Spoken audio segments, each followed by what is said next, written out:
Hey everyone, ready for another deep dive? Always. Awesome. Today we're looking at some listener research about Martian mining. Ooh. It focuses on the economics of actually getting stuff back from Mars. Edmonton.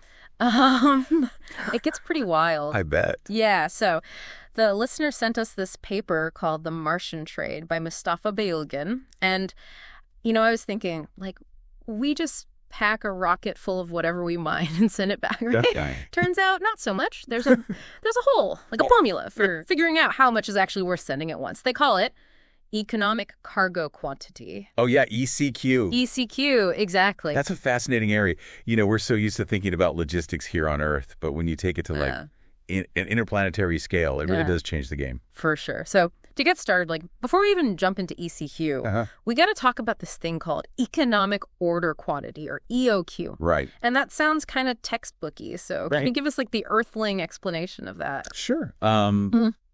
Imagine your local bookstore, and they're ordering a new bestseller. They need enough copies to meet demand, but they don't want so many that they've got, a warehouse full of unsold copies. If they order too few, then they have to do more frequent shipments. And that obviously adds to the cost. But if they order too many, then they have storage costs. Right. And the books might become outdated. Right.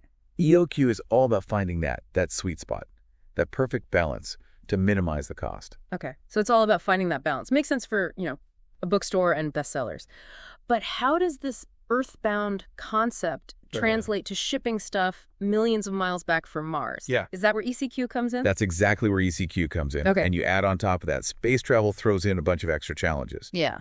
The most obvious one being the astronomical cost of transportation. Yeah. I bet Amazon Prime doesn't cover interplanetary shipping. No, not quite. Okay. And it's not just fuel we're talking about here. We have to factor in the cost of the spacecraft themselves.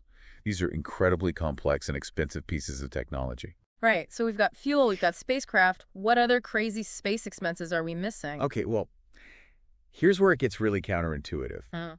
We also have to consider the cost of holding the materials while they're in transit. Hold on. We're talking inventory costs in space. Yes. We're paying rent for storage on a spaceship. You got it. Wow. Especially if we're talking about rare or highly valuable materials being mined on Mars.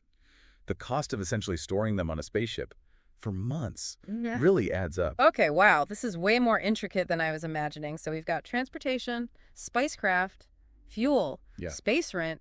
How do we even begin to calculate, but it's efficient quantity to ship back? Right, and that is where Bayulgan's formula for ECQ comes in. Yeah. It considers all these factors, and it helps determine the ideal amount to ship at once. All right, so let's break down this formula. Hit me with the details. Okay, let's start with that space rent you mentioned. That's called the in-transit inventory cost. It's essentially the cost of holding the material for the duration of the trip.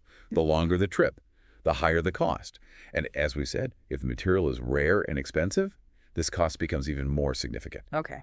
Space rent? Makes sense. What about the spacecraft themselves? Where do they fit in? Right, that's the spacecraft operating cost. This takes into account the cost of building, launching, and maintaining these incredibly complex machines. And this is where things get interesting. Smaller payloads might actually mean more trips, which can increase operating costs overall. So it's a trade-off, cramming a ship full might seem efficient, but if it takes multiple trips to get everything back, that adds up too. Exactly. Okay. Now, the final piece of the puzzle is the transportation cost, the actual cost of getting this stuff from Mars back to Earth. And to calculate this, we need to touch on a little bit of rocket science. Uh-oh. Is this where I need that engineering degree I never got? Don't worry, I'll keep it simple. Calculating the transportation costs involves things like rocket fuel efficiency, the distance to Mars. But the key takeaway here is that heavier payloads require exponentially more fuel, which drastically increases the overall cost. It's kind of like a cosmic gas bill.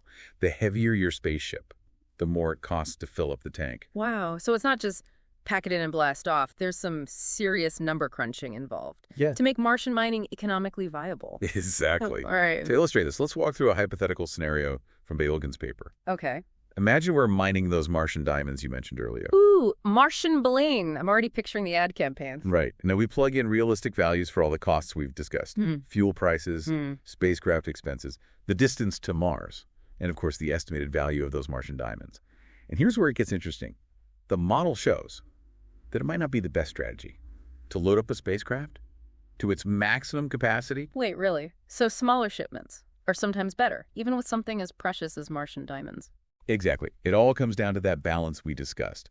Remember, heavier payloads need significantly more fuel, and that fuel cost adds up very quickly, in some cases, especially with valuable materials. And that long trip back to Earth, sending several smaller shipments, could be more cost-effective overall. That's mind-blowing. It really challenges my whole perception of space logistics. Yeah, and it highlights a crucial point. ECQ isn't just about minimizing costs for a single trip. It's about looking at the bigger picture of long-term resource extraction from Mars. So this model's really giving us a framework for sustainable mining on another planet, not just a quick grab and go. Precisely. It forces us to consider the economic and logistical realities of space travel and think strategically about resource management. This is making me think about all sorts of things, like what kind of infrastructure would we need on Mars to even support all this? Would we need special spaceports? Or maybe even some kind of orbital depot to transfer materials between ships? Those are great questions, and they point to the broader implications of ECQ. This model isn't just about calculating cargo sizes. It has the potential to influence decisions about where we choose to mine on Mars, the types of resources we prioritize, and the infrastructure we need to build, both on Mars and in space, to make it all work. It's like we're laying the groundwork for a whole new interplanetary economy. It really is exciting to think about. And as technology advances and space travel becomes more affordable, these scenarios become increasingly likely. This is definitely giving me a whole new appreciation for the complexities of Martian mining. But before we get lost in our space age dreams, it's worth remembering that this model, as insightful as it is, relies on certain assumptions. Absolutely. It operates on the basis that, factors like fuel costs Hmm. and spacecraft technology will remain relatively stable. But as we know, technology is constantly evolving, and those Yeah. assumptions might need adjustments in the future. And what happens if Yeah. a spacecraft malfunctions or runs into a field of space debris? That wasn't part of the equation. You're absolutely right. Those are definitely real-world factors that the model doesn't directly account for. Unexpected repairs, delays, potential loss of cargo. These are all risks we have to consider when venturing into space. So while this model gives us a solid starting point, it's not a crystal ball that can predict every scenario. Exactly. It's a tool for strategic thinking and planning, not a guarantee of success. It helps us ask the right questions and weigh the risks and rewards as we explore the possibilities of resource extraction from other planets. For all the complex math involved, it seems like there's still a lot of uncertainty and educated guesswork when it comes to space exploration. That's a great observation. We're venturing into uncharted territory, both literally and figuratively. There are so many unknowns, from the evolving technology to our incomplete understanding of Mars. So it's not just about plugging numbers into a spreadsheet. We need human ingenuity, creative problem solving, and a willingness to adapt as we learn more. Absolutely. And that's what makes this field so captivating. It's not just about science and engineering. It's about pushing the boundaries of human knowledge and exploring the vast unknown. Well, after diving deep into all this, I'm feeling way more informed and, frankly, even more excited about the possibilities of space exploration. Me too. It's a fascinating field, and I'm always eager to explore it further. Okay, before we wrap up, I want to leave our listeners with a little something to ponder. Imagine you're leading a Martian mining operation. You've got cutting-edge tech, a brilliant team, and the whole red planet as your resource pool. What would you mine, and how much would you ship back to Earth? That's a fantastic question. It really challenges you to think like a space-age entrepreneur. What's the most valuable resource, considering not just its worth, but the cost of getting it here and the long-term sustainability of the operation? It's almost like a cosmic game of strategy, balancing the scientific potential with the economic realities, and of course, considering the ethical implications too. Absolutely. And who knows? Maybe someone listening right now will be the one to crack the code of Martian logistics. They could be the next big name in space-age industry. Wouldn't that be something? From listening to a podcast to pioneering a whole new field.